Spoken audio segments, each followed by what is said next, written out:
Okay, this is the second take on recording the video for a weak acid titrated with a strong base. The first attempt did not record the audio, so I think I've figured out why and confirmed that it's working now, so let's just go ahead and jump in.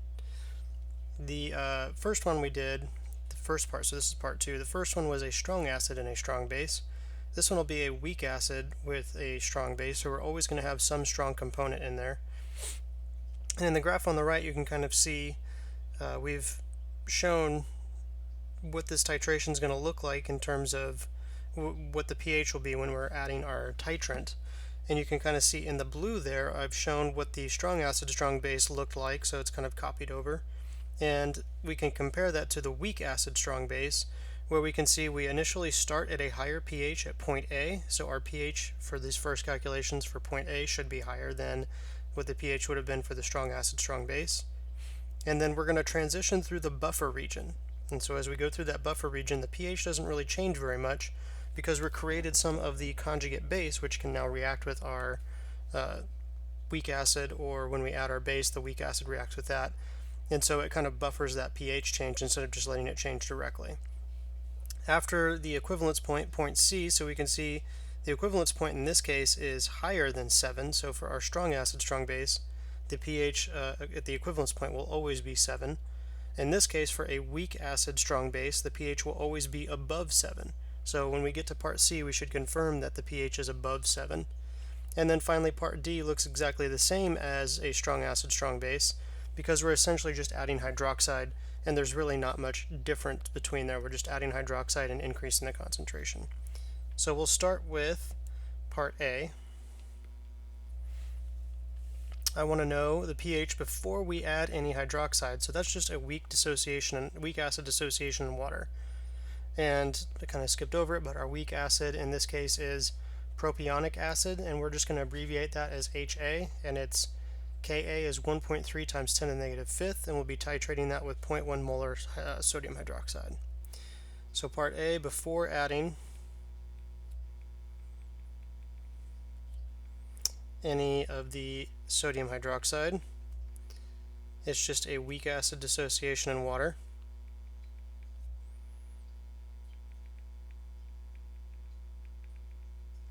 And we always write that as simply being HA plus H2O dissociates in an equilibrium to form H3O plus and A minus. So let's set up our ice table or rice table.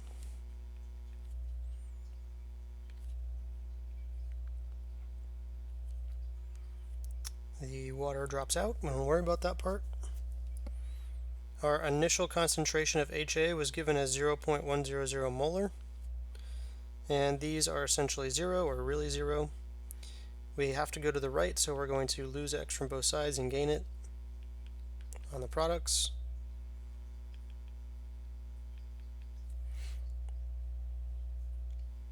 We write our weak acid equilibrium expression. Ka is equal to the concentration of H3O plus times A minus over the concentration of HA. And we know what the Ka is. It's 1.3 times 10 to the negative fifth. That becomes equal to the H3O plus and A minus are both X, so that's just X squared over 0.100 minus X. And we assume X is small.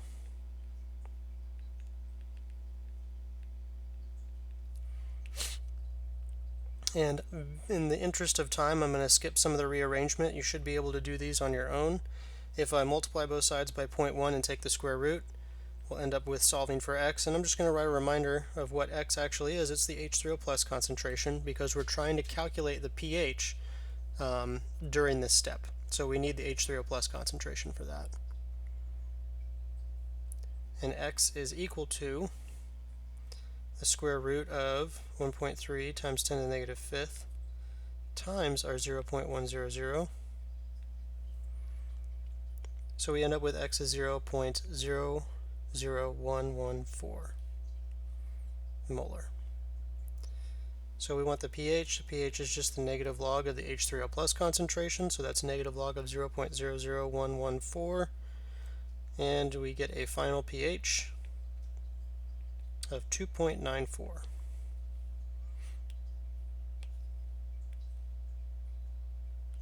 And we said the pH should be greater than 7, or sorry, that's at the equivalence point. The initial pH should be greater than the pH of our strong acid, strong base. The pH of the strong acid, strong base was 1, and this is almost 3, so we're good there. That checks out. So now let's do part B. I want to know the pH after adding 20.00 milliliters of 0.100 molar sodium hydroxide. The first thing we're going to have to do is calculate the moles of each component added, because now we're adding 20 milliliters to 40 milliliters. The volume's going to change and they're going to dilute each other. So we're going to switch to calculating with moles, and then at the very end we'll switch back to using concentration if we need to. There's actually a little shortcut we're going to take for this problem. So I need the moles of each component, so I start with 0.100 molar of our weak acid, and there was 40 milliliters, so 0.040 liters, and I end up with 0.00400 moles of our weak acid, HA. And we also added 0.1 molar hydroxide, or sodium hydroxide, and we added 20 milliliters of that, so 0.02 liters. So we added 0.002 moles of hydroxide. So again, always ask yourself what's in the beaker. So far I have just HA and hydroxide, so this is our first step. The strong component is going to react completely, so this is what I've been calling the upset. And so we can write this reaction, HA reacting with the strong base, hydroxide, reacts completely, so no reverse equilibrium there, to form A- and H2O. So we can write a reaction table for this, reaction, initial, change, and we're just going to write final, because there's no equilibrium at this, it just goes to completion.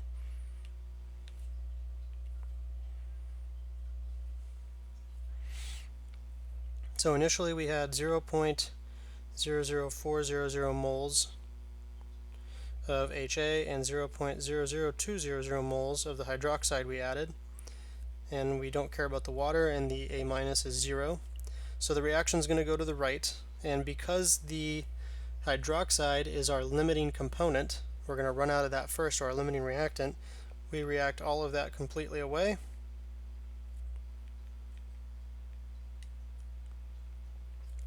and we gain 0.00200 moles of the products. So finally, at the end of all of this, we have 0.00200 moles of HA, 0 moles of hydroxide, and 0.00200 moles of our weak acid, or the conjugate weak base, excuse me. So notice, this is the part where we're going to take our little shortcut here. We could proceed and do this with the reset portion where we recalculate the weak acid equilibrium and how they would balance out, but we can take a little shortcut here if we notice that we have a buffer.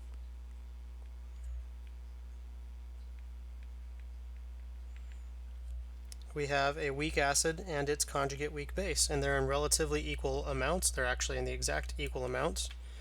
So this is the unique point where we are at the half equivalence volume. So we've turned half of our weak acid, 0.004 moles, we've turned half of that into its conjugate weak base.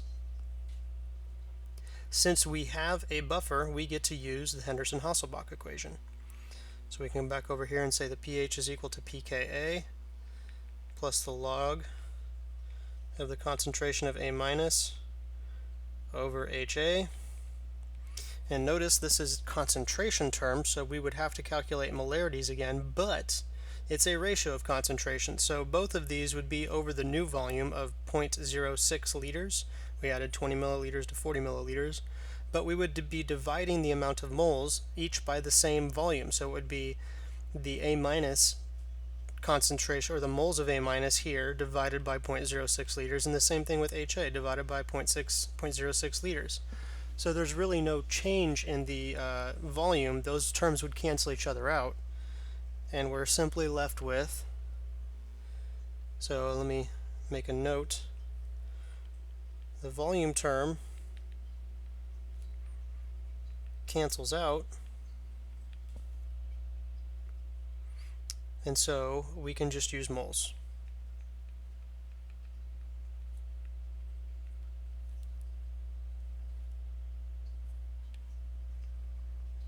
So I'll bring this down here. This is actually our reset portion that we've been doing, but it's an easier calculation since we don't have to actually use the rice table for this. We can just use the Henderson-Hasselbalch.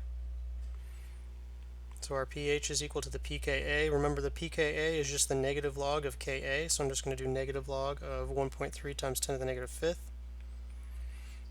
plus the log, and here's where I'm just going to plug in the moles of each component. We had 0.00200 moles of A minus divided by 0.00200 moles of HA.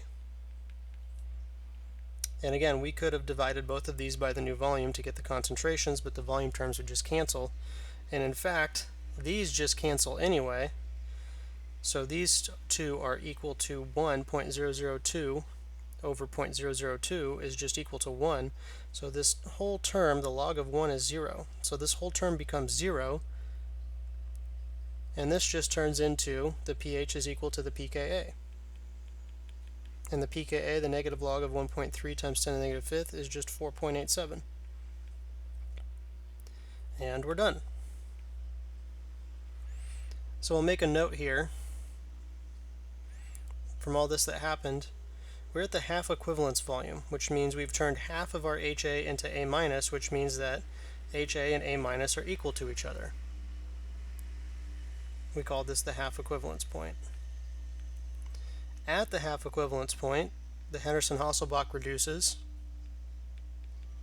to a special condition where we say pH is equal to the pKa, and it makes the math even simpler. And that's all there is for part B. So instead of doing the rice table again with HA dissociating an A minus and plugging those values in, having to recalculate the concentrations and do all that, we can just use the Henderson-Hasselbalch because it really just has that rice table built into the Henderson-Hasselbalch. That's where we derive it from. Alright, part C.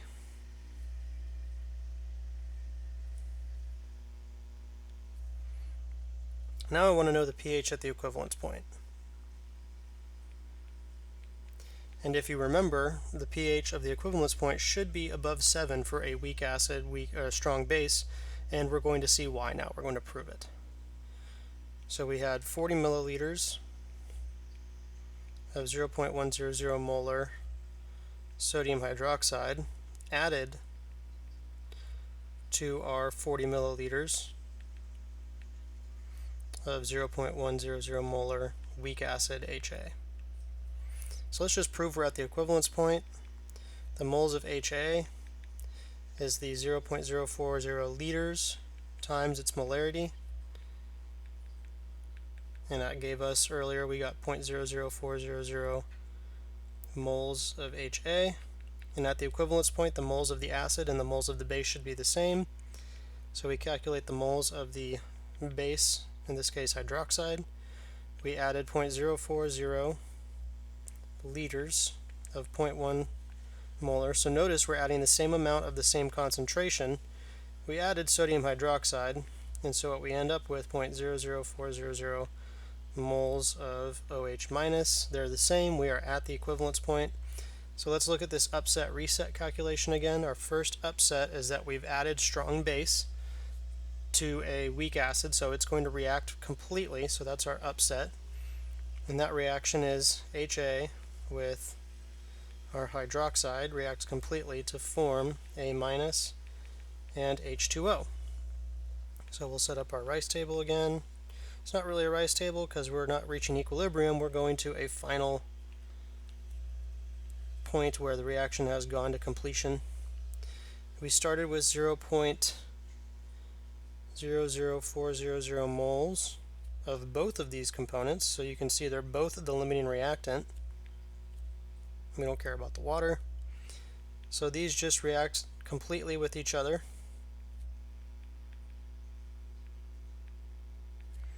and we gain 0.00400 moles of the conjugate weak base.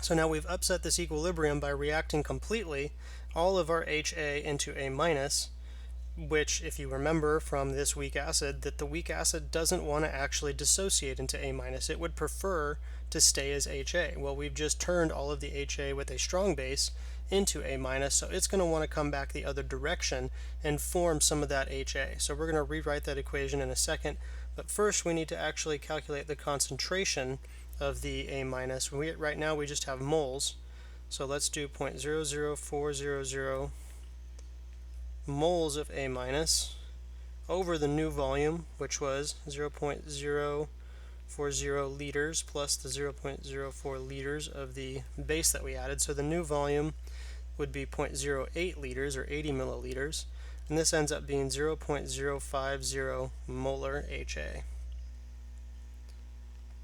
Now we can come down and do the reset component.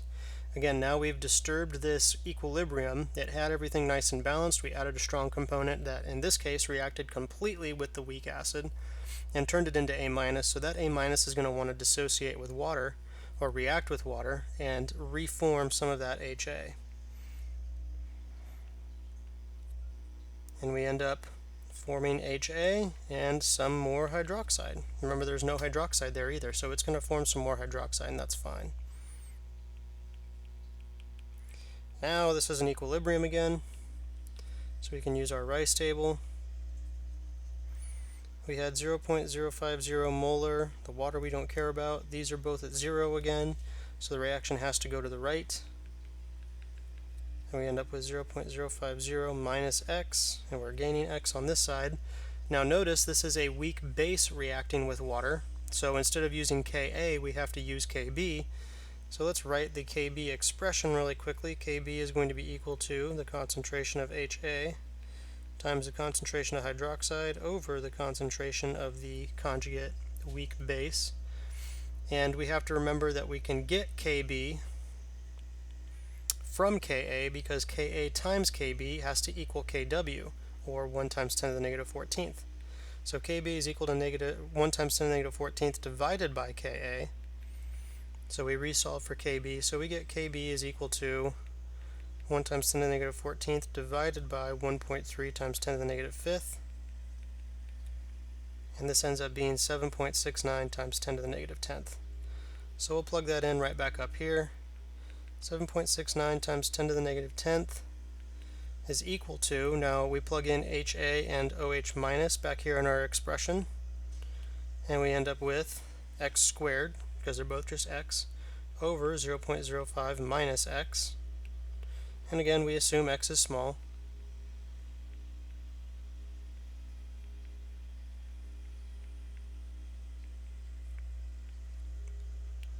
And we rearrange and solve for X. And we remember that X is equal to the concentration of hydroxide, and that's going to be equal to the square root of 7.69 times 10 to the negative 10th times 0.05.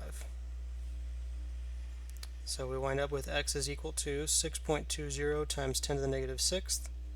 We wanted the pH. Now there's two routes we could go here. We could calculate, remember this is the hydroxide concentration, we could calculate the hydronium ion concentration and then solve for the pH, or we can calculate the pOH and then calculate the pH that way. Either way will get you the same result, so let's just go back and run through this. I think it's a little quicker to calculate the pOH, so let's do it that way. pOH is equal to negative log of 6.20 times 10 to the negative 6th is equal to, so now our pOH, excuse me, is 5.21. Going back to calculate the pH, remember pH plus pOH is equal to 14, so 14 minus the pOH should give us the pH. So we get 14 minus 5.21, and finally our pH should be, if this will stay still, 8.79. And again, we said at the very beginning and when we started this one part that the pH should be greater than 7. And it is 8.79 greater than 7, so our solution is basic. And the reason being, just to review, is that we go back and we've turned all of our HA into the conjugate weak base. And now that weak base is going to react to try and produce more HA, and in doing so it makes some hydroxide, which is going to make the solution basic. Part D from here is the same as in part 1D, where we calculated if we added some more hydroxide, what would the pH be? Well, that's just going to be from adding more hydroxide to the solution, and there's really not much difference, so I'll leave that one up to you to calculate on your own. So that's how we do a weak acid, weak base. I apologize for the noise in the background. My neighbor decided to start mowing the lawn right when this began, so hopefully you can still hear me. If there's any issues, let me know.